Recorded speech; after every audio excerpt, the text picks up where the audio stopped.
for you now. You got 2 minutes of my time, and I don't really break too easy. Alors aujourd'hui, quoi qu'il en soit, juste avant de partir, je voulais vous... Quoi qu'il en soit, avant de partir, je voulais... Ça focus pas. Merde. Hello tout le monde, bienvenue dans cette toute nouvelle vidéo. Alors aujourd'hui on est jeudi, là je vais bientôt aller m'entraîner. Aujourd'hui j'ai le bas du corps en hypertrophie, c'est la séance que je préfère donc je me réjouis. Mon dos ça va honnêtement bien mieux, donc je pense que ça devrait aller parce que je suis allée chez la physio mardi et elle m'a vraiment bien massé le dos et puis j'ai plus de douleur depuis, vraiment là plus du tout. Donc on verra si pendant les squats, deadlift, hip thrust j'ai vraiment plus rien. J'espère pas, enfin bref. Mais bref, quoi qu'il en soit, avant de partir je voulais vous parler de quelque chose. Je voulais vous faire cette vidéo sur la décision de faire une compétition ou non. Donc il y a vraiment 3 choses principales à prendre en compte. Le premier c'est votre état mental, votre santé mentale, où vous en êtes exactement et les raisons pour lesquelles vous voulez faire une compétition. Le deuxième c'est l'investissement en temps. Et le troisième, c'est l'investissement financier. Premièrement, quand je dis votre état mental, c'est où est-ce que vous en êtes. Il faut que vous vous sentiez bien dans votre corps. Il ne faut pas se dire, je vais faire une compétition parce que je vais perdre du poids, je vais être mieux et je vais plus m'aimer en ayant moins de graisse. Il faut vraiment que vous trouviez les raisons pour lesquelles vous voulez le faire. Moi, par exemple, c'est quelque chose qui m'attire depuis environ 3 ans. Mais avant ça, je pensais pas être prête autant physiquement que mentalement. J'étais pas dans une très bonne place mentalement, justement. J'avais un peu des troubles du comportement alimentaire et c'était vraiment pas une bonne place pour moi pour commencer. Donc voilà, moi mes raisons actuelles c'est vraiment, ça fait longtemps que j'y pense, que ça m'attire et c'est surtout pour me prouver à moi-même que je suis capable de faire ça, pour vraiment repousser mes limites, pour vraiment évaluer mon niveau, mon potentiel, voir vraiment le physique que j'ai bâti ces 4 dernières années. Donc voilà, ça c'est mes raisons à moi. Il faut que vous trouviez les vôtres, mais il faut pas que ce soit des raisons parce que c'est cool. Sur Instagram, c'est cool de dire ouais je me prépare pour une compétition. Non, parce que si c'est la seule raison, vous n'allez pas tenir. Il faut surtout pas que ce soit parce que vous vous aimez pas actuellement et vous vous dites que si vous faites une compétition et que vous perdez du poids, vous allez plus vous aimer, vous allez aimer votre physique. Ça c'est vraiment pas une bonne raison. Moi avant de commencer ma préparation, honnêtement j'étais très bien dans mon corps. Je remarque maintenant que j'étais quand même un peu fat. Mais quand je revois les photos avant ma préparation, je me dis ouais j'étais un peu bouboule quand même. Mais enfin bref, à l'époque j'étais très bien, enfin à l'époque il y a 3 mois j'étais très bien dans mon corps. Je veux dire, je me suis pas dit ouais je vais faire cette préparation parce que je vais plus m'aimer après, pas du tout. Donc ça c'est vraiment pas une bonne raison. Si vous avez justement, comme je vous ai dit, des troubles du comportement alimentaire, c'est pas non plus le moment de commencer une préparation, pas du tout, parce que ça risque vraiment d'empirer les choses. Si actuellement vous avez un peu des problèmes de boulimie ou hyperphagie, que vraiment vous pensez à la bouffe constamment, vraiment si c'est vraiment vous avez des problèmes pour manger à l'extérieur, pour manger avec les gens, il y a certains aliments que vous n'arrivez pas à manger par peur, des choses comme ça. Si vous faites des crises de boulimie justement, des pertes de contrôle total, vous mangez tout ce que vous trouvez puis ensuite vous faites vomir ou non. Si vous ne faites pas vomir, c'est de l'hyperphagie. Ou de l'orthorexie. L'orthorexie c'est quand vous mangez que des aliments sains et vous avez peur de manger des aliments qui sont considérés comme pas sains. Si vous avez un problème de ce style, vraiment ce n'est pas le moment pour faire une compétition. Il y a aussi, est-ce que vous faites de la musculation depuis suffisamment longtemps? Parce que si ça fait 3-4 mois que vous avez commencé la muscu et que vous dites voilà je vais directement faire une compétition, honnêtement, de 1 je pense que vous n'avez pas suffisamment de masse musculaire et de 2 vous n'avez pas suffisamment de maturité musculaire. Donc dès que vous allez commencer votre sèche, vous allez perdre votre masse musculaire très rapidement. Et finalement, est-ce que vous mangez suffisamment? Si maintenant vous mangez déjà 1200 calories par jour ou 1000 calories par jour ou quelque chose comme ça et que vous voulez commencer une préparation, vous n'êtes pas à un bon point niveau calories pour commencer une sèche, parce que là vous allez devoir réduire encore vos calories, donc vous serez peut-être à 800 calories par jour, ce qui est vraiment rien du tout. Et puis pour vraiment avoir la sécheresse nécessaire pour faire une compétition, vous allez encore devoir diminuer encore. Donc voilà, au niveau de votre état mental, il y a vraiment 4 points à considérer avant d'envisager de faire une compétition. Donc le premier point, c'est quelles sont vos raisons pour faire une compétition. Vraiment, faites une liste et puis dites pourquoi vous voulez la faire. Le deuxième point, c'est est-ce que vous avez une bonne image de vous-même, est-ce que vous avez des troubles du comportement alimentaire. Le troisième point, c'est quel est votre niveau en musculation. Honnêtement, est-ce que vous avez le niveau pour faire une compétition. Et le quatrième point, c'est est-ce que vous mangez suffisamment, est-ce que vous êtes à un bon niveau actuellement en termes de calories pour commencer une préparation. Ensuite, outre votre état mental, à considérer avant de vouloir faire une préparation, c'est est-ce que vous avez suffisamment de temps à y consacrer. Donc on ne se rend pas forcément compte l'investissement en temps que ça demande, mais ça demande vraiment beaucoup de temps. Il y a tout d'abord les entraînements, forcément, qui sont assez lourds. Enfin, personnellement, mes entraînements durent en moyenne 2 heures. C'est une moyenne haut du corps, bas du corps. Les fois le bas du corps ça dure 2h30, des fois le haut du corps 1h30, mais en moyenne disons 2 heures, en tout cas à la salle avec l'échauffement. Ensuite on ajoute le cardio. Donc au début c'est pas beaucoup, on commence peut-être par 30 minutes quelques fois par semaine, mais sur la fin de ma préparation je pense que j'aurai environ 1 heure par jour. Et ça c'est quand même assez lourd, si ce n'est plus. Peut-être ce sera plus, ça va dépendre de vous, ça va dépendre, enfin voilà, ça dépend des gens. Mais il faut quand même prendre ça en compte. Donc on a les entraînements, on a le cardio. Ensuite on a aussi le posing. Ça, on ne se rend absolument pas compte à quel point ça prend du temps. Si vous voulez vous rendre compte, regardez peut-être ma vidéo précédente, j'en parle un petit peu. Mais c'est aussi, on pratique vraiment presque chaque jour entre 15 minutes et 1 heure par jour. Ça dépend, enfin ça dépend les jours. Mais voilà, faut pas se dire que c'est facile, qu'on fait 3 fois, voilà, on a notre routine en tête, c'est bon. Non, il faut vraiment pratiquer. Ça prend énormément de temps et on se rend vraiment pas compte à quel point. Après, il y a aussi, si on mange dehors, on va prendre notre top avec. Ça demande aussi de l'organisation, donc aussi du temps, il faut préparer ses repas. C'est pas qu'on peut aller dehors et puis je mangerai là-bas. Non, il faut vraiment tout préparer à l'avance. Le timing en fonction de ses entraînements, contrôler que tout rentre dans les macros. Donc franchement, ça prend du temps aussi d'organiser tout ça, de tout préparer et planifier à l'avance. Et finalement, donc la dernière chose, c'est vraiment, il faut considérer l'aspect financier parce que ça coûte très cher de participer à des compétitions. Moi, j'en fais 2 cette année et ça me coûte environ 3000 francs au total. Donc je vais vous dire vraiment en détail tous les frais que j'ai eu à payer ou que je devrais encore payer. Donc tout d'abord, il y a le coaching. Donc j'ai payé 1300 francs de coaching et donc les 1300 francs couvrent 6 mois de coaching, donc le suivi nutritionnel, donc il me donne mes macros, etc. et aussi mon programme sportif. Ensuite je dois acheter les bikinis, ils sont 340 € chacun et il m'en faut 2. Si j'en prends 2, il me fait un rabais de 20 €, donc ça fait 620 € au total. Ça doit faire quelque chose comme 680 francs suisses, je pense. Ensuite, on a les chaussures, les talons. Donc moi, j'avais payé 85 francs. On a les bijoux. Bon, moi, je les ai commandés sur AliExpress pour 10 francs. Mais avant ça, j'en avais commandé sur un site internet. C'était une fraude, je les ai jamais reçus et j'avais payé 50 balles. Donc voilà, disons qu'au total ça m'a quand même fait 60 francs. Ensuite j'ai pris 2 cours de posing à 50 francs chacun, donc ça m'a fait 100 francs. Après ça va dépendre des gens, moi j'en ai pris que 2, peut-être que je vais en prendre encore un dernier, c'est pas sûr. On a les frais de licence, donc j'ai reçu ma licence IFBB la semaine passée. Cette licence coûte 100 francs. Et ensuite sur place, on a encore les frais de participation aux compétitions qui sont de 40 francs chacune. Comme je fais 2 compétitions, ça va me faire 80 francs. J'ai aussi fait un DEXA-scan au tout début de ma préparation pour voir à quel pourcentage était ma masse graisseuse.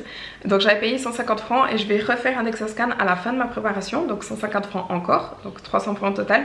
Ça c'est optionnel, mais je les compte quand même. Ensuite on a le TAN qui est obligatoire et ça c'est 120 francs par compétition, donc je l'ai payé aujourd'hui d'ailleurs, j'ai booké mon TAN, comme ça je suis sûre que j'ai une place, mais ça fait 240 francs de plus. Ensuite j'aurai encore le jour même le make-up, donc ça va faire 120 francs à chaque compétition également, donc aussi 240 francs. Je pense qu'avant ma première compétition, je vais aller me faire les ongles, comme ça ça va tenir en tout cas 2 semaines et puis j'aurai pas besoin de m'en préoccuper. Après on a encore d'autres frais, comme le coiffeur, je pense aller me faire couper les cheveux un petit peu avant ma compétition ou bien me faire épiler les sourcils. Ça honnêtement je ne le compte pas dans le budget parce que c'est quelque chose que je ferai de toute façon que j'ai des compétitions ou non. Donc ça je compte pas. Donc voilà, j'ai pas le total en tête mais je crois que ça se monte environ à 3000 francs. Si je me trompe pas. Après Moi j'ai de la chance parce que mes compétitions sont pas loin de chez moi, elles sont à 1 heure de route. Mais tout dépend où vous habitez et où se trouvent les compétitions. Vous devez peut-être prendre une chambre d'hôtel pour le soir d'avant. Donc ça c'est aussi à regarder vous, si vous aurez besoin de booker un hôtel. Est-ce que vous avez besoin de prendre le train, prendre l'avion? Voilà, si on a des compétitions à l'étranger, forcément il y a aussi l'avion, il y a l'hôtel pour plusieurs jours parce qu'on ne fait pas juste une nuit là-bas, etc. Donc ça c'est vraiment tout des choses à prendre en compte avant d'envisager de faire une compétition. Si vous ne pouvez pas vous le permettre financièrement, ça ne sert absolument à rien de vous lancer dans la préparation. Parce que voilà, il y a des frais qui s'ajoutent au fur et à mesure, et puis si au bout d'un moment vous ne pouvez plus payer, ben, les compétitions elles tombent à l'eau. Donc voilà.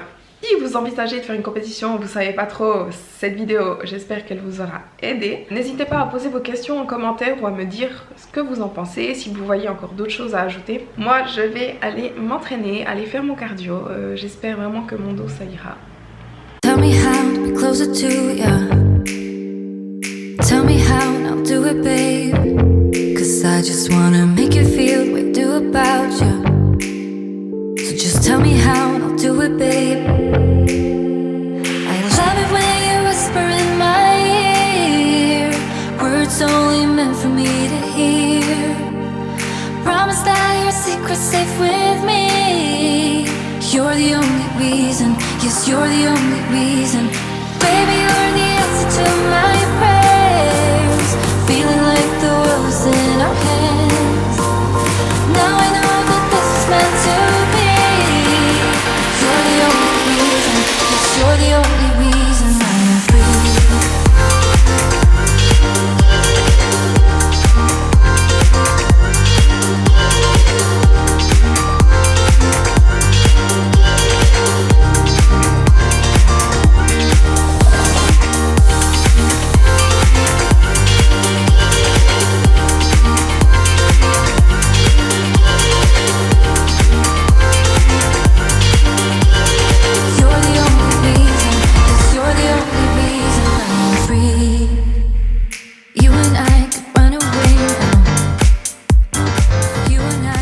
Alors, je reviens de l'entraînement et honnêtement, c'était vraiment un entraînement de merde.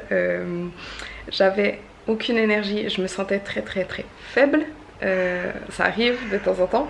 Et puis, je fais aussi de la rétention d'eau, donc je me sens fat en fait, je me sens grasse.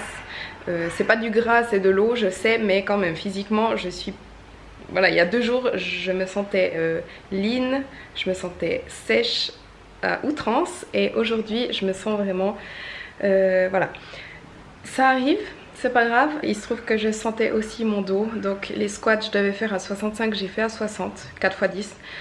Deadlift je devais faire 72,5, je crois j'ai fait 70. Les hip thrusts j'ai pas fait parce que ben voilà, c'est le mouvement où je sens le plus, et sinon j'ai encore fait de la presse, des soulevés de terre roumains, leg extension, leg curl. J'ai pas vraiment suivi mon programme, je faisais un peu au feeling aujourd'hui. J'ai pas tout filmé non plus, mais vous avez l'entraînement en entier dans la barre de description en dessous. Donc la faiblesse, la rétention d'eau, je sais que c'est parce que je vais bientôt avoir mes règles, donc voilà, ça c'est lié, ça on peut rien y faire, faut juste suck it up comme on dit.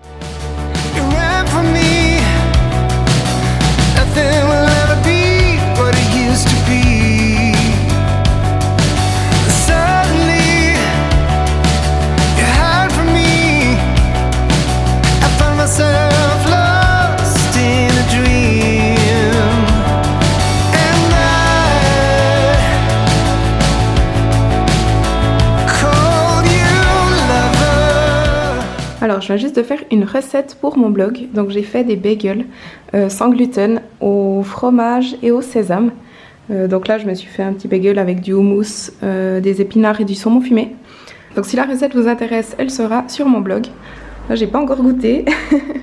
Et chaque bagel contient 35 g de protéines, 4 g de glucides et 15 g de lipides. Donc je les ai fait avec de la farine d'amande qui contient énormément de protéines, très peu de glucides, et je vais goûter ça.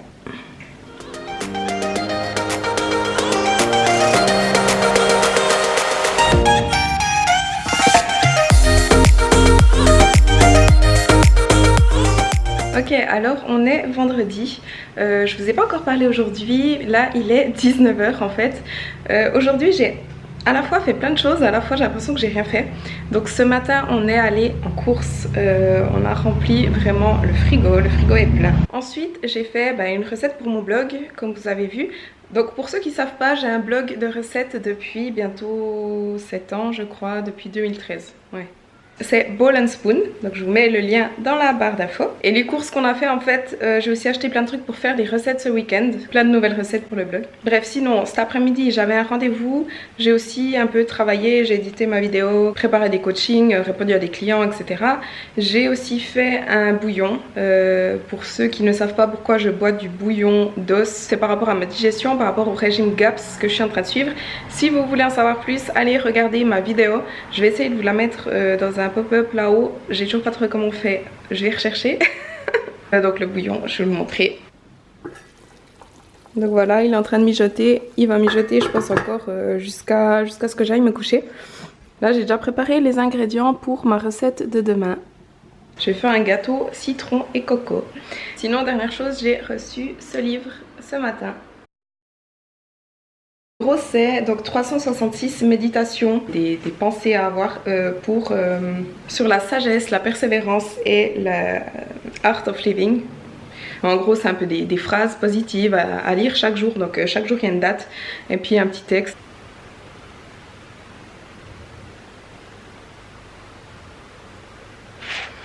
Donc voilà, c'est quelque chose que je vais lire chaque matin, la page du jour.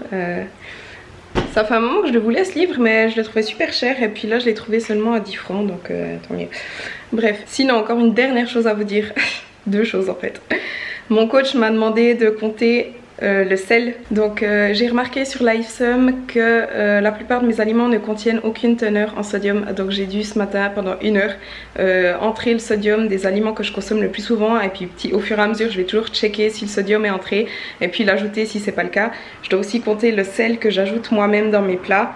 Honnêtement ça m'embête un petit peu parce que ça prend énormément de temps mais bon c'est une variable qu'il faut que je puisse manipuler donc voilà j'ai pas trop de choix. Et sinon je vais aller m'entraîner maintenant comme je vous ai dit il est 19 h, j'ai plus trop l'habitude disons d'aller m'entraîner si tard. Avant j'allais jamais m'entraîner avant 20 h le soir. Maintenant j'ai pris l'habitude de m'entraîner vers 11 h midi donc voilà ça change un peu. Mais aujourd'hui j'ai le haut du corps en hypertrophie et ensuite j'ai mon cardio à faire. Je pense que là je vous ai tout dit. Une chose par rapport à ma faim, honnêtement aujourd'hui j'ai pas faim du tout donc c'est cool, enfin disons que j'ai une faim normale, c'est pas que je crève la dalle. Hier soir j'avais de nouveau un peu envie de manger mais aujourd'hui ça va très bien. Puis physiquement ça va aussi un peu même si je fais toujours un peu de rétention d'eau. Je sens que je suis un peu plus un peu gonflée de partout en fait, des bras aussi, des jambes. Je vois que je suis un peu moins sèche que la semaine passée. Ouais je sais, vous voyez sûrement pas. Mais moi je le remarque, voilà.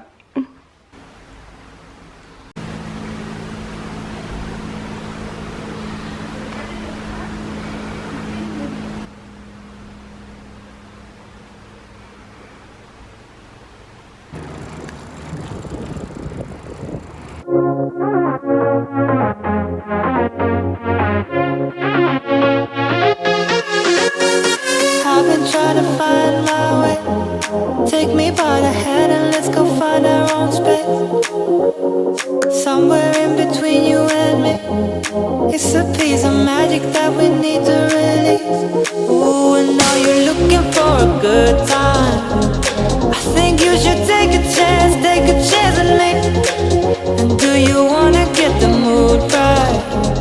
I think you should take a chance on me. Cause I've been on my way. I've been on my way for a long, long time. You've been on your way. You've been on your way for all your life.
head and let's go find our own space. Somewhere in between you and me. It's a piece of magic that we need to release. Ooh, and now you're looking for a good time. I think you should take a chance with me. And do you wanna get the mood right? I think you should take a chance with me. 'Cause I've been on my way. I've been on my way for a long, long time. You've been on your way. You've been on your way for all your life.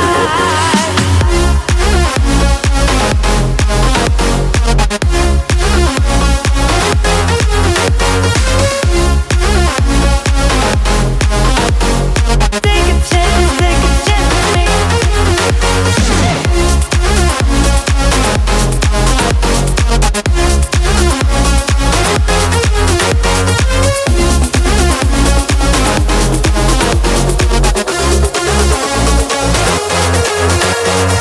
I can see the fire escape, and you can read my mind, that's why you're heading that way. Nothing will ever be the same. Before there was a you, I don't remember a day. Ooh, and now you're looking for a good time. I think you should take a chance with me. And do you wanna get the mood right? I think you should take a chance with me. 'Cause I've been on my way. I've been on my way for a long, long time. You've been on your way. You've been on your way, yeah, for all your life.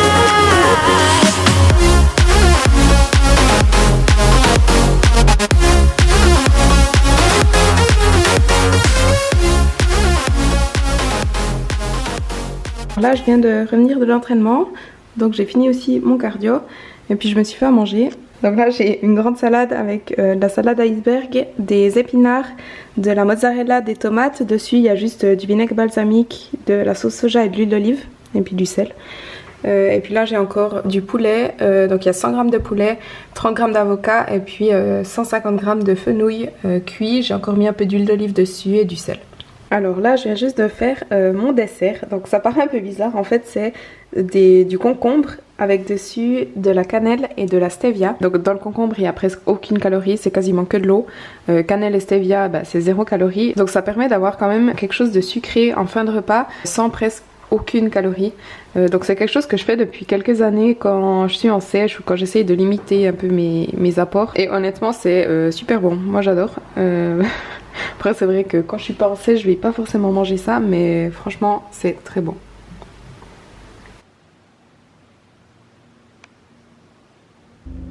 Alors, aujourd'hui, on est vendredi et je voulais vous montrer tout ce que je mange sur ma journée.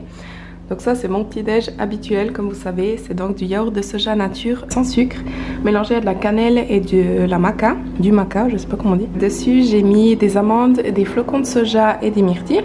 D'habitude, je mets du muesli low carb de chez Nutri, mais j'en ai plus, donc j'ai juste mis des flocons de soja avec un thé vert. Ensuite, je vais encore manger une banane et du beurre de cacahuète puisqu'on va aller s'entraîner en fin de matinée. Puis là, j'ai mes suppléments, donc c'est juste de l'ashwagandha et puis un supplément pour les articulations, donc la chondroïtine, MSM et glucosamine. Les macros se montent à 24 g de protéines, 37 g de glucides et 20 g de lipides. Alors ce matin, avant d'aller m'entraîner, je fais juste une recette pour mon blog, donc pour Bowl & Spoon. Donc là, j'ai préparé tous les ingrédients pour prendre les photos. Je vais juste vous montrer en fait la mise en place que je fais pour prendre les photos. Donc voilà. Donc en fait, c'est la table basse du salon que je mets devant la fenêtre dans la cuisine pour pouvoir prendre les photos avec une bonne lumière.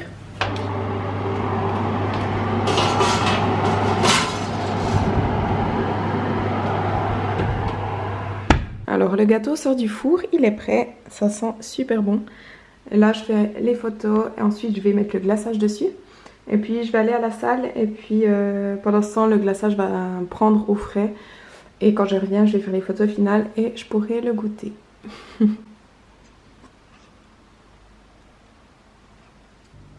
Donc le gâteau est au frigo. Et en attendant qu'il soit prêt, on va aller s'entraîner. Et je vais juste manger encore en pré-workout 2 carrés de chocolat noir 70%.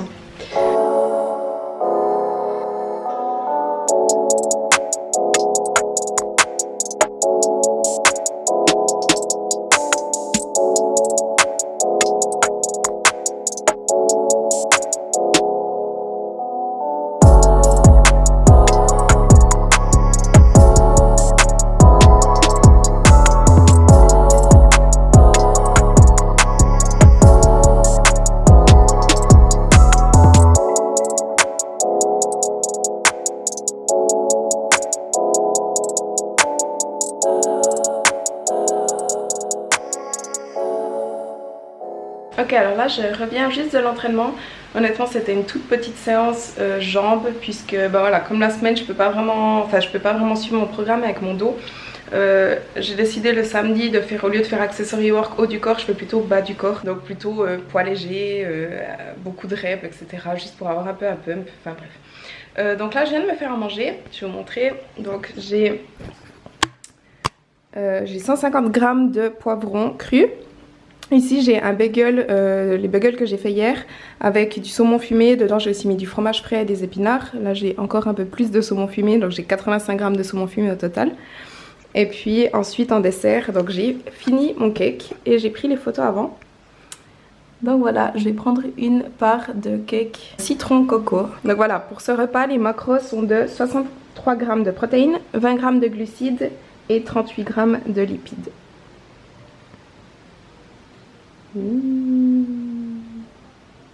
Ce soir on va à l'anniversaire au copain de ma soeur et du coup on va au restaurant. Moi je pourrais pas manger, donc avant de partir je mange encore quelque chose. Donc c'est un pudding protéiné au chocolat et dedans j'ai encore mis 10 g de noix.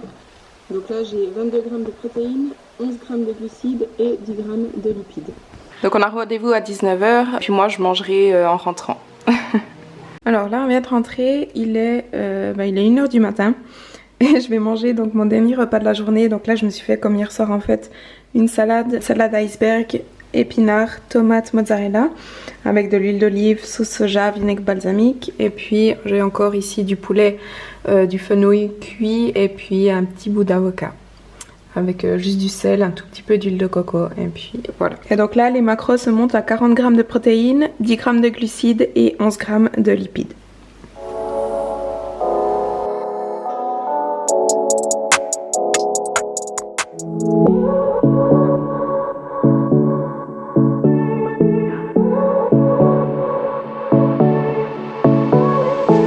I won't make it easy for you now.